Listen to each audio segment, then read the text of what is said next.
Assalamualaikum. Sirah tahun 4. Unit 2, pemantapan akidah. Sebelum kedatangan Rasulullah sallallahu alaihi wasallam ke Madinah, penduduk Madinah menyembah berhala. Rasulullah sallallahu alaihi wasallam menyeru mereka untuk menyembah Allah dan meninggalkan kepercayaan nenek moyang mereka. Madinah merupakan tempat yang paling sesuai untuk disebarkan Islam. Di peringkat awal dakwah Rasulullah sallallahu alaihi wasallam, baginda menekankan akidah atau kepercayaan yang bersesuaian fitrah hidup manusia. Unit 3, ibadah. Baca dan fahami. Sebelum kedatangan Islam, manusia menyembah batu, matahari, pokok dan berhala.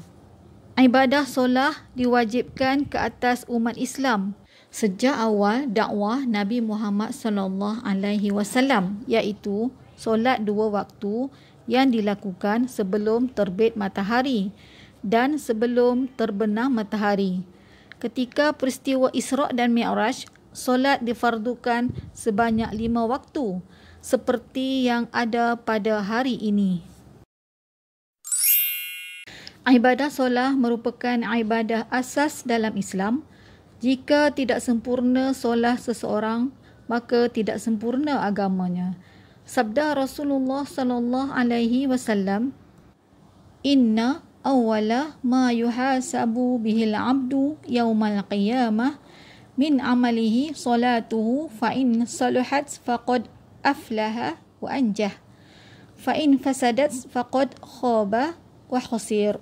Riwayat At-Tirmizi, maksudnya sesungguhnya amalan hamba yang mula-mula dihisap pada hari kiamat adalah solatnya.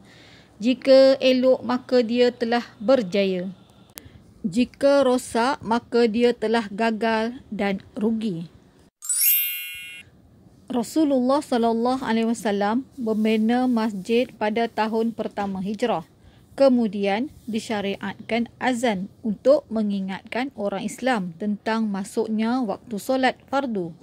Sebelum azan disyariatkan, umat Islam berhimpun untuk menunaikan solat tanpa sebarang seruan. Pada mulanya, baginda mahu menggunakan trompet seperti yang dilakukan oleh orang Yahudi. Baginda kemudiannya tidak suka cara itu.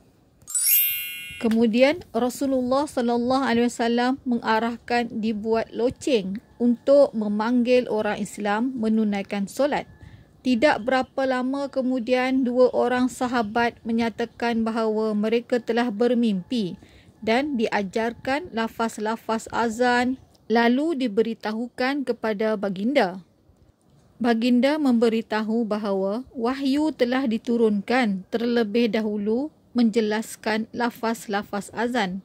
Kemudian baginda pun melantik Bilal bin Rabah untuk melaungkan azan.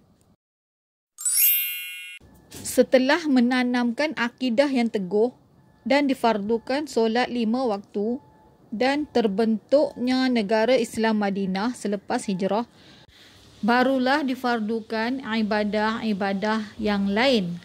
Ibadah puasa dan zakat difardukan pada tahun kedua Hijrah, manakala ibadah haji pada tahun ke-9 Hijrah.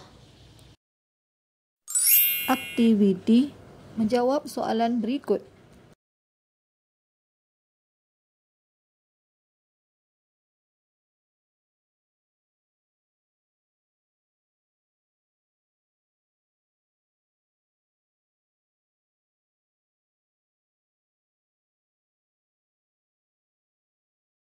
Sallallahu ala Muhammad, sallallahu alaihi wasallam, sallallahu